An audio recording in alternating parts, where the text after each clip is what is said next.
pancakes fit the doghouse.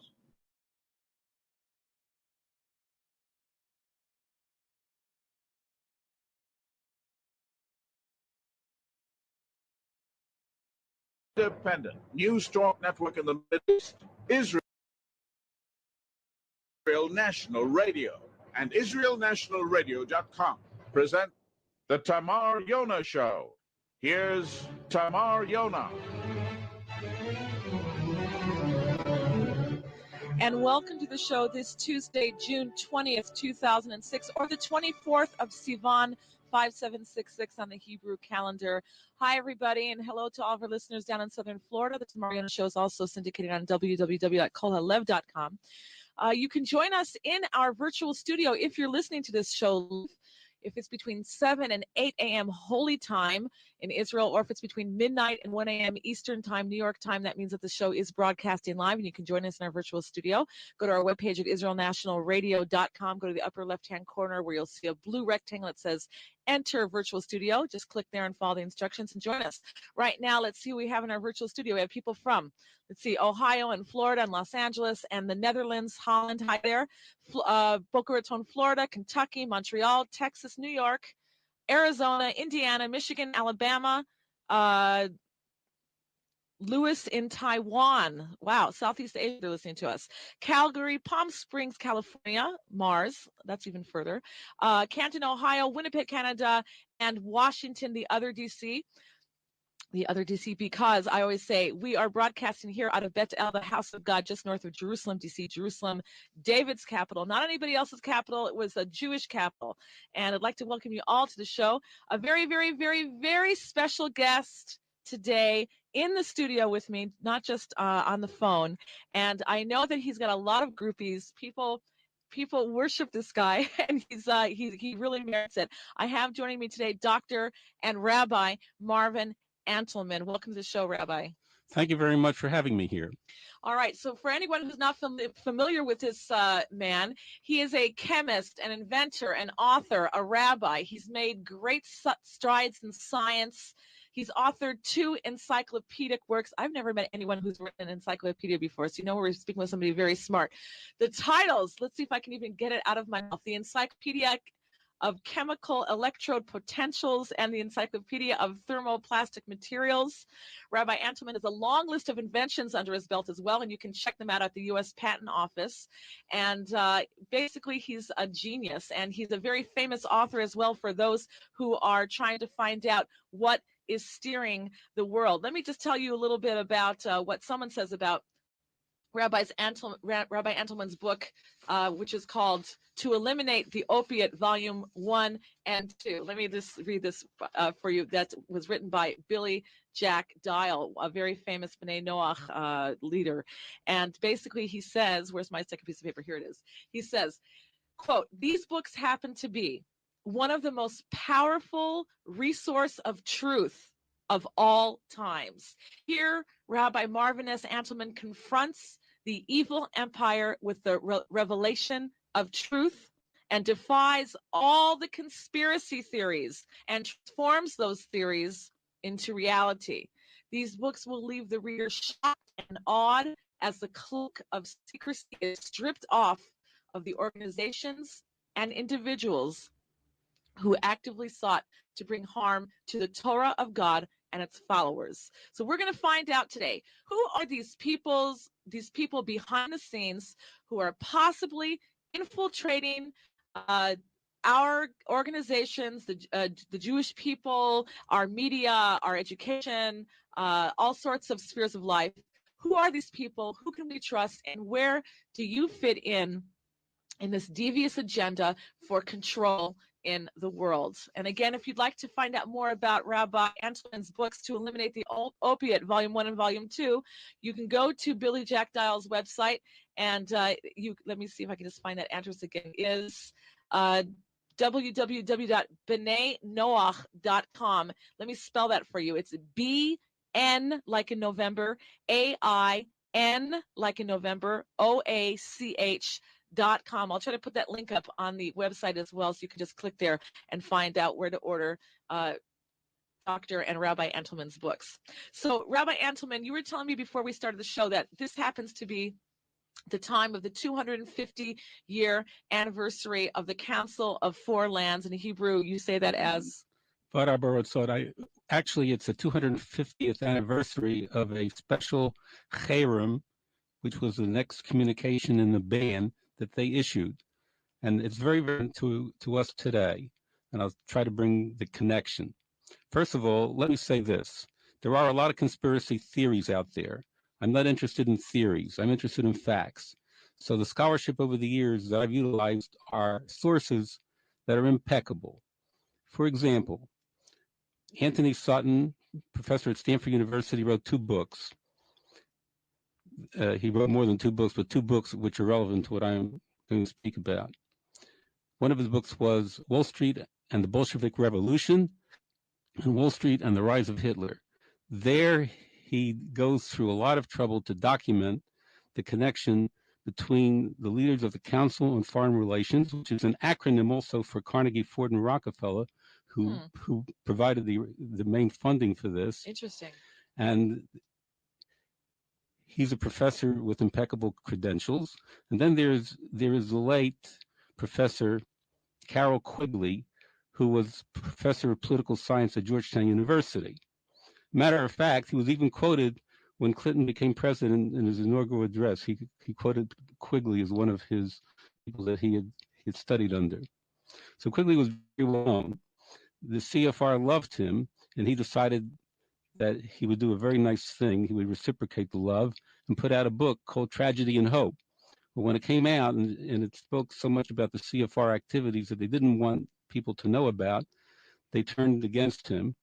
And he himself then reassessed his position with them and wrote a book called The Anglo-American Establishment, where he claimed that a handful of people were running the world.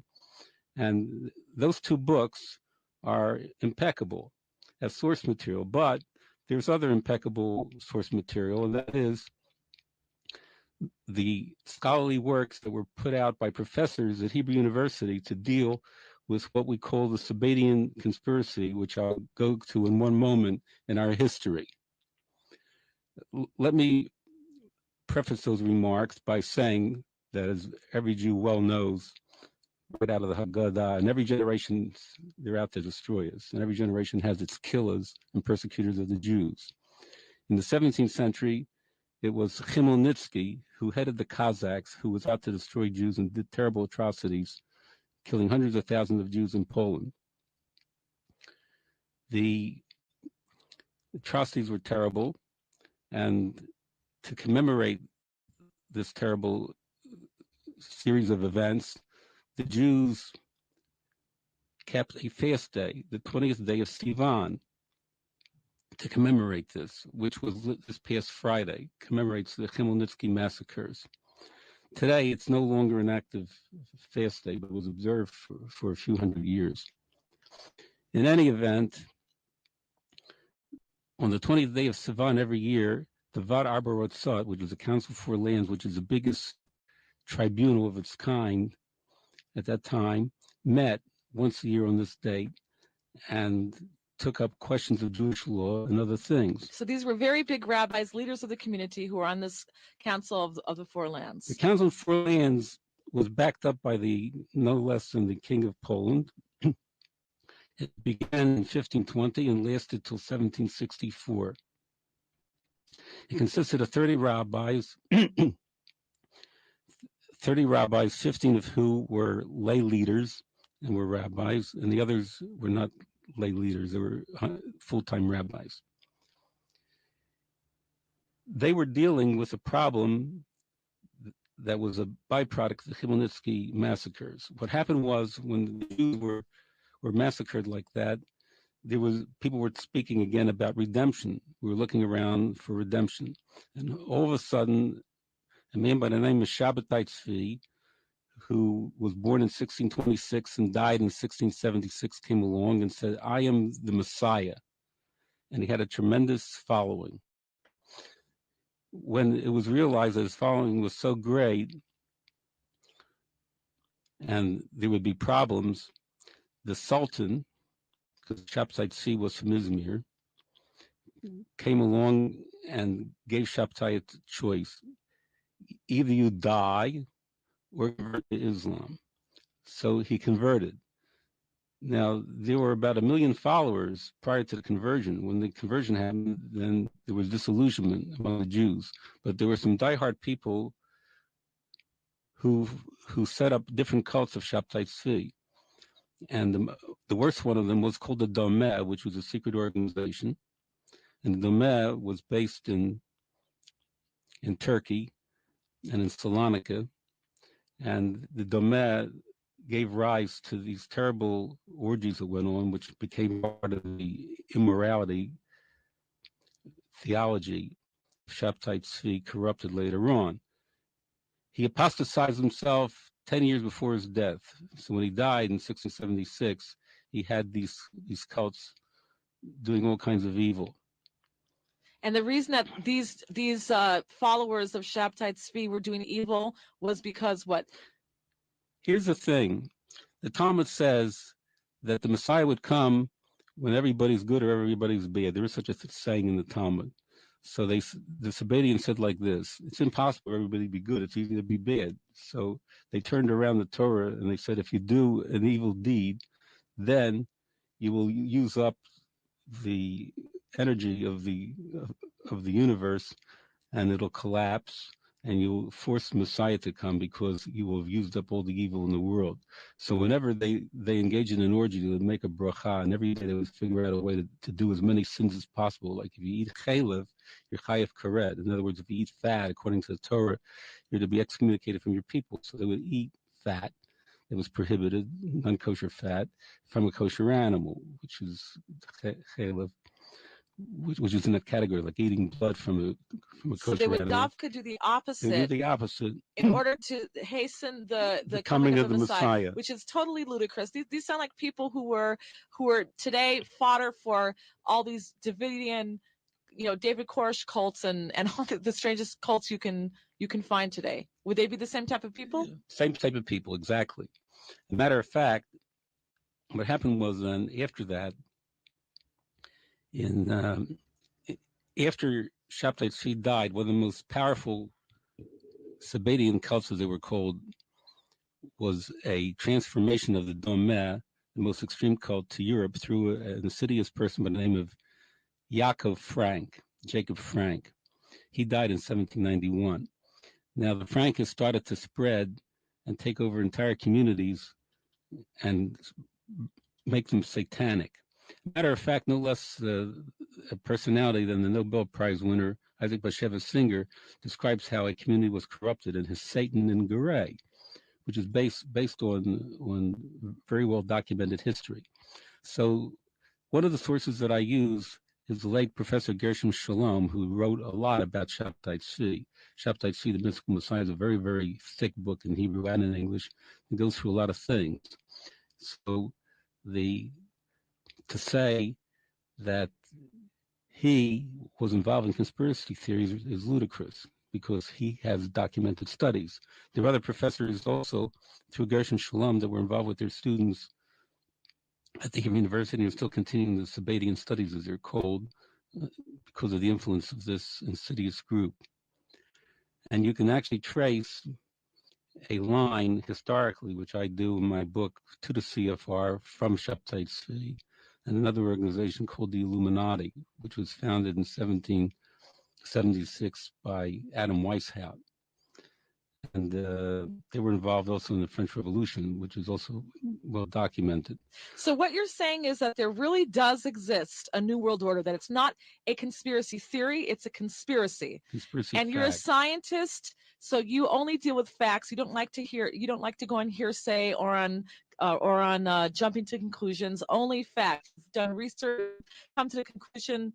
You don't have to come to the conclusion. It's right there in front of you. You've gathered the facts to show that these are conspiracies that are going on in the world. There is indeed people working in a new world order to try to make this, to try to take over the world power. That's what you're saying. Right. There's so many books on the side of the Jewish philosopher that'd be very ludicrous to compare it, let's say, to the protocols of the elders of Zion. which is Fiction. fiction. So some of the professors at the time of Gershon Scholem was Jacob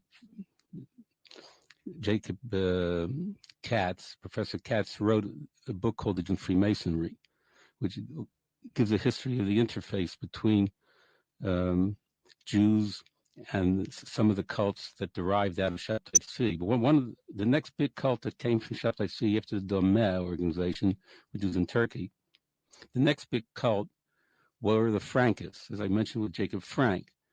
So Jacob Frank, the Vad Arbor saw at the Council of Four Lands wanted to deal with Frank, and they decided to have a big excommunication on the 20th of Sivan 250 years ago. And there they made the following rulings. They said everybody that is a Frankist is to be excommunicated. From the Jewish people. From the Jewish people, bastards to the 10th generation, is what it said. And they prohibited people, because the Frankists were into Kabbalah, they prohibited the study of Kabbalah until you were 30 or 40 years old and you had a belly full, as they said, full of Talmud. Only then could you study the Kabbalah. Right. And they said their women are whores. And they're hereby excommunicated from our people to the 10th generation. This is what the Council of Four Lands rule. labeled the Frankists, Right. because they so deviated from Judaism and all that Judaism holds to be true and righteous. These people went off and made basically their own deformed religion, and so the Jews wanted nothing to do with them. They kicked them out. That is correct. Okay. Now, studying the Frankist family trees, there was a family called the Brushka, which is like first cousin of Jacob Frank. Gershon Scholem spent 6 months in Paris, the National Library, to ferret out things about the French Revolution in connection with the Sabbateans. So you can't dispute this material. There's a direct line with the Jacobin Society and with the Illuminati. And Gershon Scholem writes concerning the Brushka, he may have been, he said he was a member of the Illuminati, but he was devoted to Sabbatianism. Are there non-Jews that joined this Sabbatian cult? No, non-Jews did not join the Sabbatian cult, but the non-Jews did join the Illuminati. And they worked together. And you're saying that these two cults or organizations or whatever had planned and staged the French Revolution? Yes, they were involved in it, and Gershon Scholem proves it with the personality of the Brushka, who was taken and he was beheaded on the guillotine because of his involvement. Wasn't the French Revolution ultimately, I mean, forget about the beheadings because that was horrible, but wasn't it ultimately good? I mean, democracy came from that. You got rid of this, spoiled upper royal class and the people took over. Wasn't that a positive thing? There were positive and good things about it. The question is, let's start assessing it from a spiritual side. After the French Revolution, there was the ascendancy in the reform and conservative movements. Interestingly enough, you start studying who the leaders were of the conservative reform, you'll find a direct line to the Sabbatian families in Europe of the Frankists. So they infiltrated back into Judaism and made these cut-off religions. They formed conservative and reformed Jewry. Right. Okay, because before that, there was only Torah-observant Jews. You were a Jew, period. Right, and there was solidarity among all the Jews. After Shabtai Tzvi, you couldn't trust anybody anymore. Mm-hmm. Where is Shabtai Tzvi buried, by the way? He's buried in Albania. Do people go and visit his grave? And I understand they do. It's a Sufi shrine. It's a Sufi shrine. Sufi is a Gnostic movement in Islam, which seemed to have been a tremendous influence on the Sabbatian movement. And the Sufi go all the way back in history, prior to even Islam. And this business about virgins being a gift if you kill for Allah came from a particular Sufi cult, which were also Illuminati, according to one of the experts.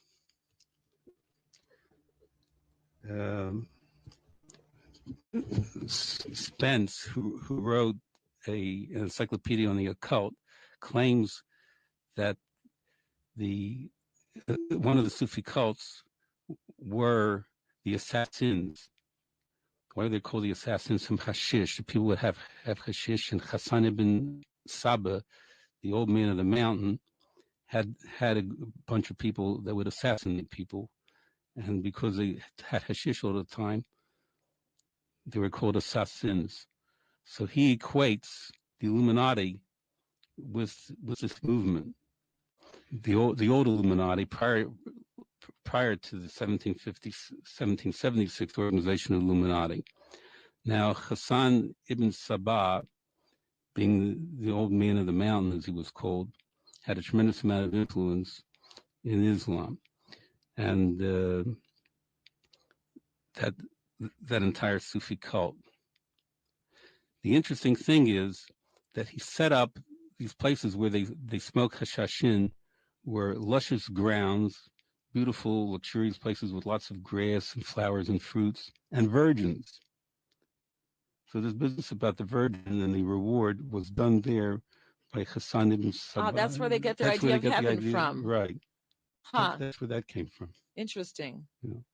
But this is all in Spencer's Encyclopedia of the Occult. He himself, Spence, the author, was a Rosicrucian. That's another Sufi group.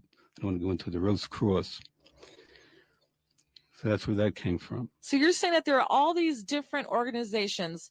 One is the Sabbatian cult, which are Jews that were kicked out of Judaism. There's the Illuminati, which were not Jews. They were Gentiles who had their own little secret thing. You've got today's Skull and Bones Society that we heard about with Yale University and President Bush and many many famous politicians today. Professor Anthony Sutton wrote about that in depth too. He was the one that I just quoted earlier as being the author of Wall Street and the Bolshevik Revolution and Wall Street and the Rise of Hitler. So Anthony Sutton has written about that. He has a separate book out on that. Now I can tell you that in my 2 volumes, I start showing straight lines from the Illuminati and the Frankists, the Haskalah movement, the Jacobin Society, the Reform movement, and different years that initiatives had. The Illuminati were involved to destroy the Bible and biblical authority and to help promote biblical criticism in the university level. You know what, let me stop you here because we have to take a break for the news, and then you can go over and explain this all to us, how everything adds up today and where we are today in world politics and policies and agendas and who's running things. We're speaking with Dr. Rabbi Marvin Antelman, author of the books, the famous books, classic books, I should say, To Eliminate the Opiate 1, 2, volumes 1 and 2. Many other books as well. Inventor, scientist, chemist, many things. You should do a search on him. You're going to probably meet the smartest man you've ever met in your life. And he's right here in our studio here in Bethel. We'll be right back.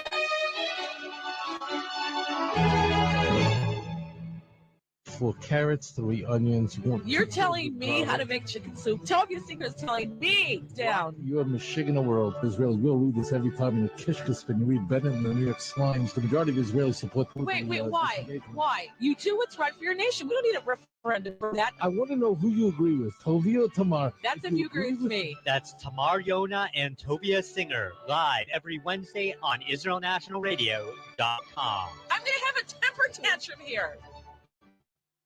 Are you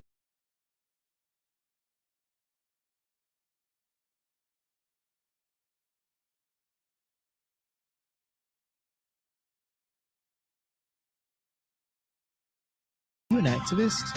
Do you care about the people, the land, and the Torah of Israel? The Activist Hour with Avi Hyman is for you. Understand, recognize, see what's going on. Because if you don't do it, no one else will. So tune into the Activist Hour every week now, Mondays at 7 Israel time. Same Activist Hour, new time, live, straight out of Israel National Radio. Now, the only independent news talk network in the Middle East, Israel National Radio and IsraelNationalRadio.com present the Tamar Yona Show. Here's Tamar Yona. All right, we have right here in the studio with us none other than Rabbi Marvin Antelman, author of the classic books To Eliminate the Opiate, Volumes 1 and 2. Religion is the opiate of the masses, so said Karl Marx, and Rabbi Marvin Antelman is here to tell us more about how there are conspiracies going on, running the world. These are not theories. He's a scientist. He only deals with facts. If anybody would like to know more about it, you should get his books. You can do that by going to Billy Jack Dial's website, which is www.benaynoach.com, and I'll try to post that again on the website. You can order the books there. As well, you can call in. Our phone number is 1-800-270-4288. That's a toll-free phone call from the USA, Canada, and Israel, 1-800-270-4288. So, Rabbi Antelman, what you're saying is that a lot of this started with a cult of people who thought that Shabtai Tzvi, 16th century or the 17th century? 1626, 1676. Okay, he claimed that he was the Messiah. In the end, he got so many followers that he was a threat to the kingdom. So the Sultan said either convert or die. He was jailed. He was put in prison. He chose to convert to Islam, lost a lot of followers, but there's still some hardcore members. And they took what he was teaching and they perverted it even more. And they decided that in order to bring the Messiah, we have to have everybody sin. So the world gets to such a low level, God has to come in and save us. That's basically what their philosophy was? Yes, but they also considered Shabtai Tzvi to be God. To be God? Yes. Okay, we're really doing with sickos. So this council of the four lands, these rabbis said anybody who has anything to do with Shabtai Tzvi, who believes, who is a Sabbatian or Sabbatian, who is a Frankist when that came later, these people are excommunicated from Judaism. They have nothing to do with us. We do not believe in this stuff, and it's not Jewish, and they've chose to give up their Jewishness. I want to mention that the Frankists were in existence already when the Council of Four Lands came up with this edict, because Jacob Frank was causing all kinds of problems in Europe at the time. He died in 1791, and he made an offensive into Eastern Europe and what today is Moldavia or Bessarabia. Moldavia? Yeah. Yeah. And he had his cult very, very strong there. And so he was operating from 1753 already with initiatives 3 years before they came out with the pronouncement against the Sabbatian Frankists. All right. And at the same time, there were other organizations of people getting together who were not Jewish, Gentiles, and the Illuminati, who had their own plans to try to get world dominion or at least as much power as they could. And today, everything seems to be coming together. You see different blocks being formed in the world. You've got the European Union. It looks like there could be now a North American Union tying Mexico, America, the USA, and Canada into one North American Union. It looks like there's going to be probably an African bloc, a Latin American bloc, a Asian bloc, and of course Shimon Peres back when he brought us Oslo was talking about a new Middle East, which would be a Middle Eastern bloc, and yet these people still exist today. You're saying from these. I'm just going to jump ahead just for a minute because I want to tie it in for today, so it's relevant. These groups of people who are still trying to make their one world agendas to gain power and strength and money and everything that they're vying for here. They are trying to do this so they can have power. Who are these people you're saying? It's the CFR. Are there any other groups just like Illuminati who are in Europe? Is there a European-based type of Council of Foreign Relations CFR think tanks that are guiding governments and infiltrating into different movements to steer people to go one way or another? There's the Bilderberg Group in Europe. There are a lot of groups that run in tandem. Are they Jewish, the Bilderbergs? No, absolutely not.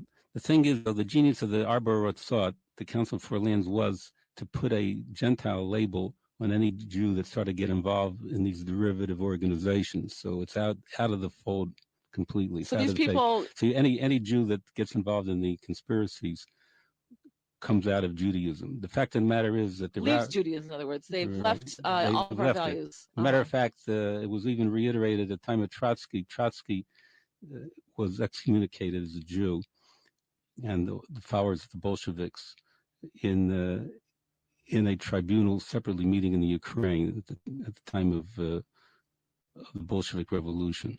So are there still Sabadians today?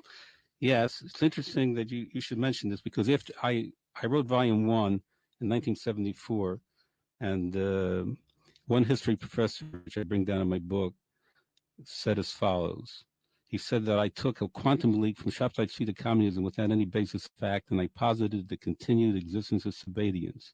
And he was skeptical over my assertion that some groups continued to enforce their secrecy after over 300 years, and considered the notion absurd. But now he's changed his tune, because there was one guy who remembered the Dormes secretly, whose name is Ilgaz Zorlu, who wrote a book that was published in 1999 called Yes, I Am a Salonican. And there was a feature story that appeared in Jerusalem Report in 1999 on the book. Among the revelations was that no Sabadian, with the exception of Ilgaz Zorlu himself, will ever publicly admit to being one. After centuries of secrecy and denial, Zorlu was determined to break the silence, to put the issue on the public agenda, and to prove that the Sabadians are actually crypto-Jews and that their Muslim appearances are nothing more than a sham. Ilgaz is like a missionary. He wants to spread the work of Sabadianism. Some scholars say the Sabadians of Istanbul continue to practice many other of their own peculiar rituals. Sabadian married couples gathered to eat spring's newly born lamb for the first time. After the meal, the lights go out and couples have sex without distinguishing between their partners. So he mentioned all this stuff, and he mentioned in his book that the Sabadian cemetery, there's a tomb of a Supreme Court judge, for example, lies next to the ex-leader of the Communist Party. So once his book came out, people stopped saying those things about me, because here's a member of the cult exposing it. Do they have some type of special power that they're so successful, the people in these cults? Well, it's no different than the power. Let's say you have a group of Freemasons who give each other business, or business people that join the Rotary or something. So like it's just that. a clique. It's a clique. And because they help each other, Right. they're able to put themselves up higher and higher. Yes, out of the Dome came no less a personality than Ataturk, who was the first leader of the new Turkey, secular government Turkey you have today. The switch from Istanbul to Anatolia. He was a member of the Dome historically. All right, why don't we go to some callers? We have joining us now from the virtual studio. We have Esther from New York. Esther, what's your comment or question for us here at Israel National Radio? Do we have Esther from New York from the virtual studio? I have a question for Dr. Antelman. I thought I understood him to say a few minutes ago that the Sabbateans were connected with the foundation of Reform and Conservative Judaism. I would be interested in hearing a little bit more information about that, or some clarification. Okay, Thanks. Happy to do that. My basis for this is, first of all, Gershon Sholom's writings. There's one particular article which was very, very popular called The Holiness of Sin, which appeared in commentary, which is based on the idea of mitzvah haba ba'aveira, mitzvah that's derived through a sin, like taking a stolen etrog and using it to make a bracha. The Gershon Sholom is the one that did the research, and he points out that the leaders of the Reform movement were from the big basic Sabbatean families. In his book, The Messianic Idea in Judaism, for example, he has a chapter where he visits the Brandeis family, and Brandeis family came from Sabbatians. There's a Brandeis University. That's right. Anyhow, Dembitz, which was also part of that family, was also a Sabbatian family, but Dembitz renounced their Sabbatianism in front of the Beddin. In any event, he shows that the Wheeler family and other families were identical with those families that started the conservative reform movement. The reform movement was started in 1845 by Zachariah Frankel. And if you look at his family tree, you'll see that his family came from the Wheeler family, which is the Sabbatian Frankist family. I discuss these families in great detail in Eliminate the Opiate Volume 2. Do you have footnotes in your book so people can? Oh yes, they can check it all out and trace it all. I have a chapter dealing with Solomon Schechter, which I call Solomon Sheker because of the disinformation. Sheker means lie in Hebrew. Right, where I go into great detail about what the conservative movement is all about, how they reject Torah min Shemayim, divine revelation of the Torah, and other things. Now today, the latest that I've heard on the subject is that the Jewish Theological Seminary of America is getting a new leader, and he wants to see a lot of the clergy in the conservative movement replaced by people who are lesbians and homosexuals. Let me just jump in here for a minute. It seems to me that so you're basically saying that these families who are in this cult, these Sabbateans, have infiltrated into Judaism. They split Judaism. They made a Reform Judaism. They made another conservative Judaism to split the Jewish people. And I think that somebody was saying that now they've even infiltrated into Yeshiva University with what was, I just don't have the name at the top of my tongue. I'm sure David knows, but what's his name? From Yeshiva University, they just appointed him the head now. Do you know what I'm talking about? David, help me with this. Don't you remember we were talking about that? No one's helping me here. All right, when you remember, let me know. So basically, they're infiltrating. And let me just read something that you wrote in your book in the 70s here. You wrote here, and this is very. I can't believe you wrote this in the 70s because we're only talking about this today, maybe the earliest in the 90s, about being politically correct. You wrote here, abortion has been converted from fetal murder to a right to choose. Homosexuality has been turned from a sexual perversion to a sexual preference. Assisted suicide from a felony has been changed to a right to determine one's future. Sexual restraint from an expression of human dignity has been turned into an anachronism. Basically, they were making all of these things that the world has held as immoral, making it acceptable. They're already turning people's minds and manipulating people to say that no, these things are okay. It's not that you're a homosexual and you're doing an abominable act. It's just an alternate lifestyle, a different lifestyle choice. They're rewording things. They're putting cosmetics on all these things, and this is the way that they can get people to think and do what they want them to do. Let's go to another caller. We have joining us from Baltimore. We have William. William, welcome to the show. Thank you, Tamar. Shalom Aleichem, Rabbi. I had a two-part question. How can we see the influence of these groups of CFR and the others in the government and administration of Israel today? And two, we're talking about some very far-reaching and powerful people. What can the average person, religious Jew, in my case, B'nai Noach, do in their individual lives about this without being in a position of power to make any kind of important decisions? In our Shemona Esrei, every day we pray for the coming back and the redemption of the Geulah, the redemption. And if we believe this, especially if we can pick ourselves up and come to Israel and live, it will be the beginning of the Tchalta de Geulah, the beginning of the redemption, which I believe events that have unfolded in the last years seem to show that God has a moving finger. But if we start supporting those people that have other ideas that want to see Chas v'Shalom, the destruction of Geulah, and the redemption, then we're in trouble. So do your thing, be observant, and be knowledgeable. Like you're listening to Arat Sheva, which is very, very good. And as we will come together, Jews from all over the world, God will bring us to the ultimate redemption. All right, so basically you're calling for Aliyah, strong call there for Aliyah. Let's go now to Washington, D.C. We have joining us Tom. Tom, welcome to the show. Thank you, Tamar. Thank you very much, Rabbi Dr. Marvin Antelman.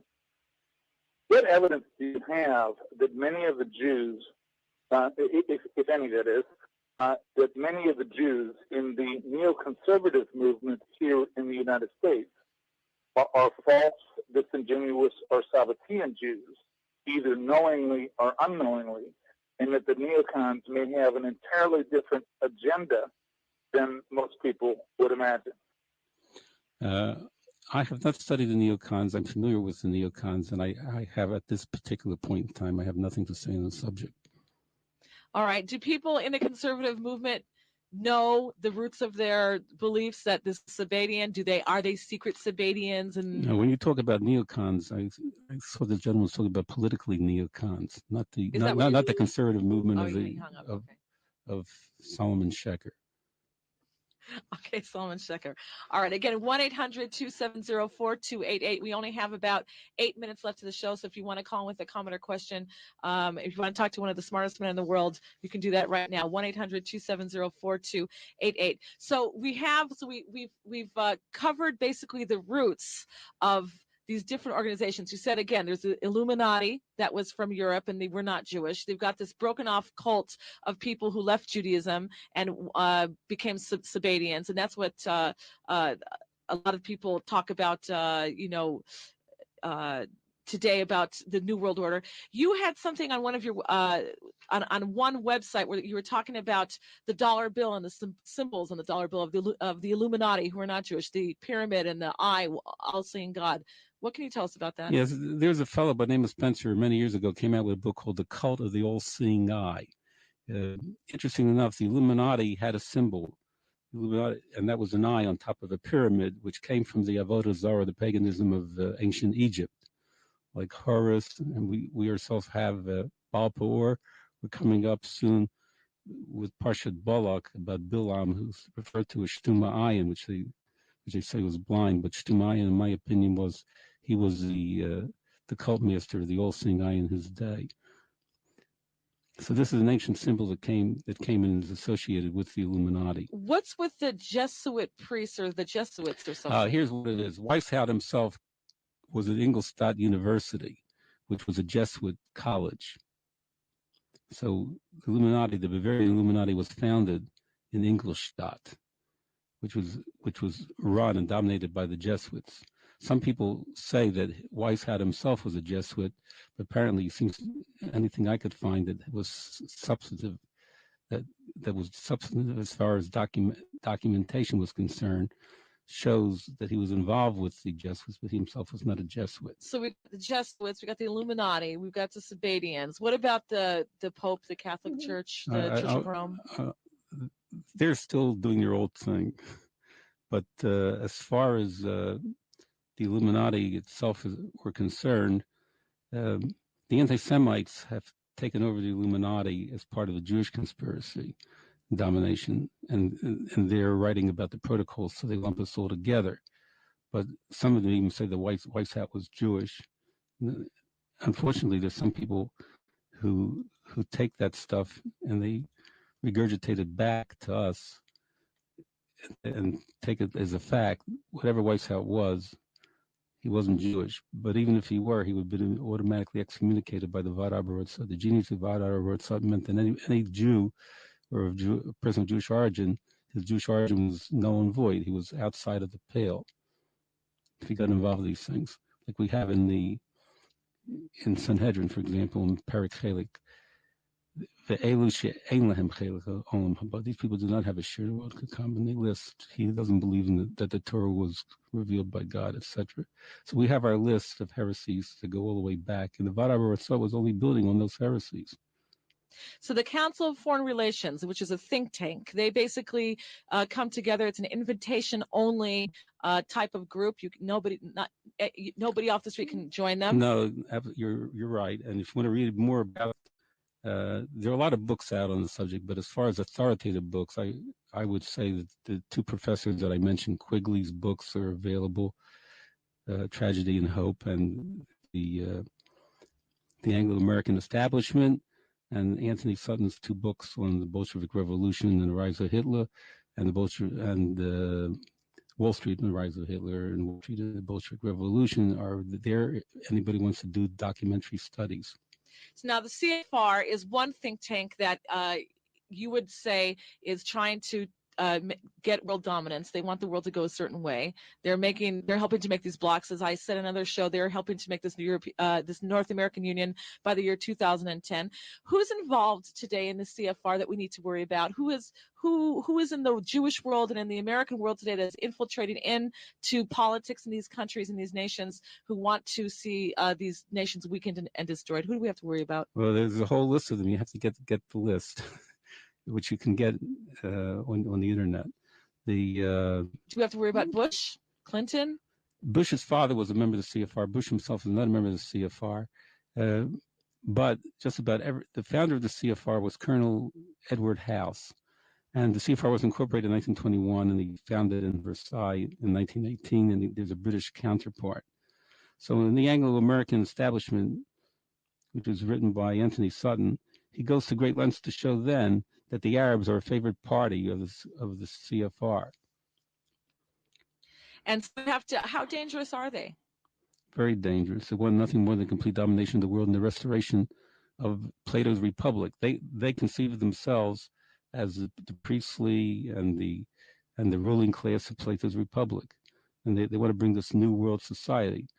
Do they think that they're doing this altruistically, that they're really good, or do they know that they're evil and they're just ambitious businessmen who they don't care about anybody else. They just want to have riches and power, and that's it. I don't believe it. They're monolithic. You have different personalities, and they all have their own way of locking in. Some consider themselves satanic. There are other groups that interface with them, like the Bohemian Grove, which is pagan satanic. So you're saying some of these people actually are what some people say, that they're in these devil cults, the Skull and Bones, and or they belong to the Sufi, and Hastings Encyclopedia of Ethics and Religion goes into great detail into the Sufi and its satanic theology. There's been some claims that some of these people in the CFR and in these elite groups that practice devil worship, black magic, that they really are gaining dark powers, and that's why they are so successful. Would you agree with that, or you say it's hogwash?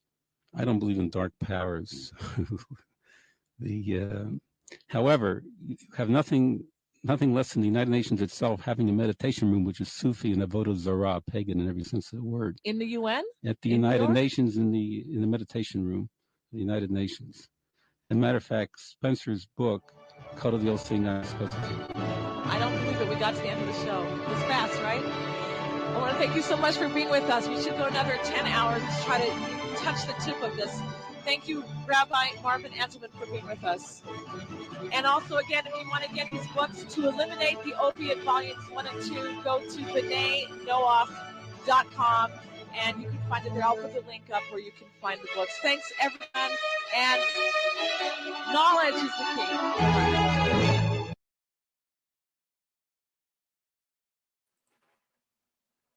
All right.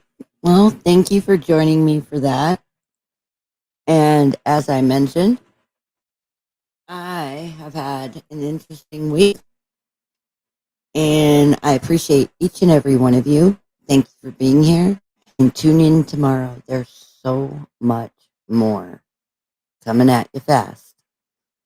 Stay away from the media, trust God, and trust your gut. And life is good. Be blessed.